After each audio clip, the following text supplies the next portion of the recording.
Assalamualaikum warahmatullahi wabarakatuh. Saya Nurul Fatimah dengan NIM 2263-2090 dari Prodi S1 Keperawatan. Di video kali ini saya akan melakukan wawancara kepada salah satu amal usaha Muhammadiyah yang ada di Ponorogo, yaitu Lembaga Kesejahteraan Sosial atau disebut dengan LKS Tunanetra yang ada di Ponorogo.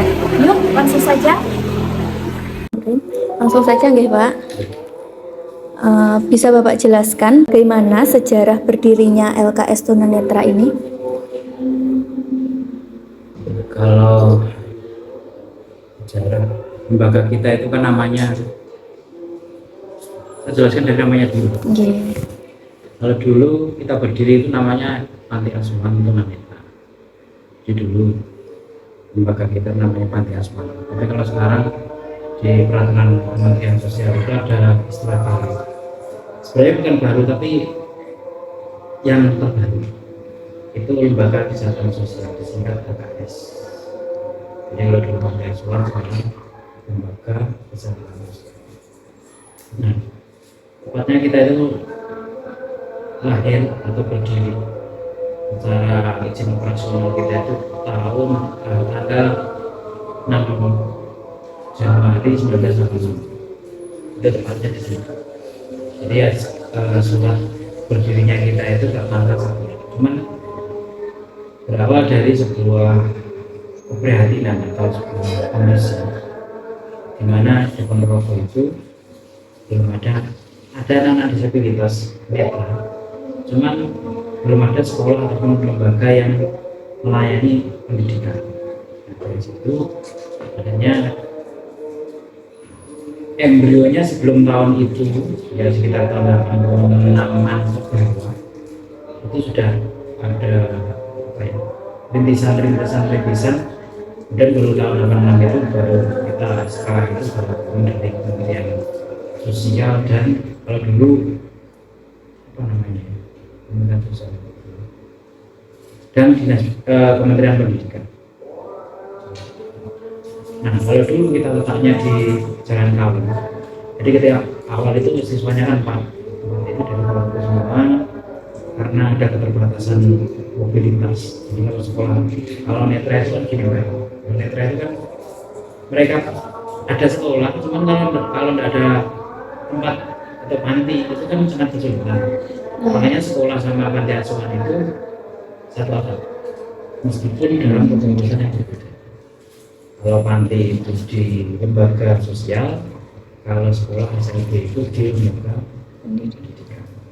Tapi ini harus menjadi satu kalau di kita. Kenapa? Kita di kendala disabilitas netra itu ketika mereka harus mobilitas, misalkan kalau yang periode awal itu kan dari Betis, dari Siman, itu kalau ke Jalan Kawen kan jauh, lagi mungkin orang tuanya nggak bisa nangkep, maka kita dipinjemi satu rumah di Jalan Kawen itu dari Ibu Aisyah untuk digunakan sekolah dan asrama.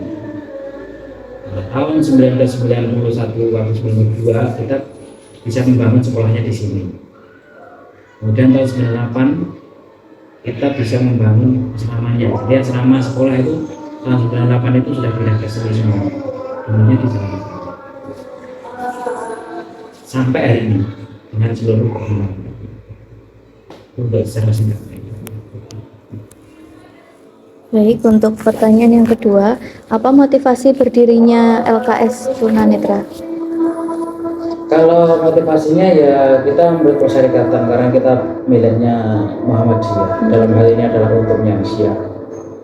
Itu ya tetap semangat yang pertama adalah dari surat Al-Maun itu sendiri. Ya, surat Al-Maun itu kan ruhnya dari pejuang-pejuang sosial dan sebagainya. Kemudian yang kedua surat Al-Baqarah. Surat Al-Baqarah itu kan di sana ayat 11 itu menerangkan tentang apa ya, Rasulullah sendiri saja tidak boleh dilarang untuk mengesampingkan anak-anak disabilitas netra ketika itu. Makanya dari situ maka ada semangat seperti itu. Nah, yang selanjutnya adalah ya secara sosial, yaitu tadi Asia ataupun Muhammadiyah ataupun Asia itu terjebak dengan kondisi yang di Ponorogo itu belum ada lembaga pendidikan luar biasa beserta asramanya, sehingga persyarikatan ada inisiatif untuk mendirikan. Itu mungkin kalau secara latar belakang ataupun untuk apa itu seperti itu. Baik, untuk selanjutnya, apa Pak dampak LKS tunanetra ini bagi lingkungan masyarakat? Sebelum ke situ mungkin gini, saya perlu jelaskan lagi, kita itu lembaga sosial. Jadi kadang sekian banyak teman-teman yang penelitian di sini juga kadang-kadang mengartikan kita itu lembaga pendidikan. Sebenarnya kita itu kan begini, kita itu lembaga sosial. Fungsi kita itu adalah fungsi sosial, artinya panti asuhan atau LKS itu fungsinya adalah sebagai orang tua kelima kalau dalam pemerintah itu. Alternatif yang kelima sebagai yang mengasuh anak. Terus sehingga kita melayani juga pelayanan sosial ya, sebagai orang tua itu apa? Yang melayani tentang pendidikan anak, tentang memberikan kasih sayang, rasa aman, keberkahan dan sebagainya, makan dan sebagainya. Maka dampaknya terhadap sosial secara di masyarakat secara umum adalah kita itu memberikan pendidikan kepada anak-anak disabilitas di lingkungan kita ataupun lingkungan atau di kabupaten ataupun di lintas provinsi kita sudah sampai ke sana. Kemudian yang selanjutnya kita memberikan edukasi kepada masyarakat tentang bagaimana mendidik atau ketika mereka tahu anak-anak disabilitas, karena di masyarakat itu kan disabilitas itu kan cenderung mereka berpikir tunanetra itu berarti apa kan seperti itu. Tunanetra itu apa loh kan seperti itu. Kita mencoba untuk mengedukasi orang tua atau masyarakat yang mempunyai anak-anak disabilitas, ternyata anak-anak disabilitas netra itu bisa gitu. Bisa. Yang ketiga kita juga mengedukasi bagaimana cara mendidik anak-anak disabilitas ini. Karena kasih sayang saja itu belum cukup. Nah, kasih sayang soal itu belum cukup. Harus dicampur dengan ilmu. Ya mungkin itu secara hukumnya.